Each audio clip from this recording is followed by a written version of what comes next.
آپ صلی اللہ علیہ وسلم نے ارشاد فرمایا، اپنی کمائی پاک رکھو، تمہاری دعا قبول ہوگی۔ سبحان اللہ۔ آپ صلی اللہ علیہ وسلم نے ارشاد فرمایا، عورتوں کا اپنے گھر کا روزمرہ کا کام کاج کرنا یہ جہاد فی سبیل اللہ کا رتبہ رکھتا ہے۔ سبحان اللہ۔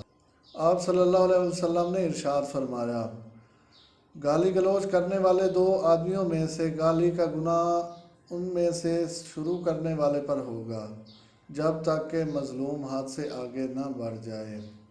آپ صلی اللہ علیہ وسلم نے ارشاد فرمایا، جو بھی عورت خوشبو لگا کر مردوں کے پاس سے اس لیے گزرے کہ وہ اس کی خوشبو سونگھ لیں تو ایسی عورت زانیہ ہے۔ آپ صلی اللہ علیہ وسلم نے ارشاد فرمایا، جس کی دو بیویاں ہوں اور وہ ایک کے مقابلے میں دوسری کی طرف زیادہ میلان رکھے تو قیامت کے دن وہ اس طرح آئے گا کہ اس کا ایک پہلو جھکا ہوا ہوگا۔ آپ صلی اللہ علیہ وسلم نے ارشاد فرمایا، جب کوئی بندہ بیمار ہوتا ہے یا وہ سفر میں جاتا ہے تو اس کے وہ تمام اعمال لکھ لیے جاتے ہیں جو وہ حالت قیام اور تندرستی میں کرتا ہے۔ جزاک اللہ۔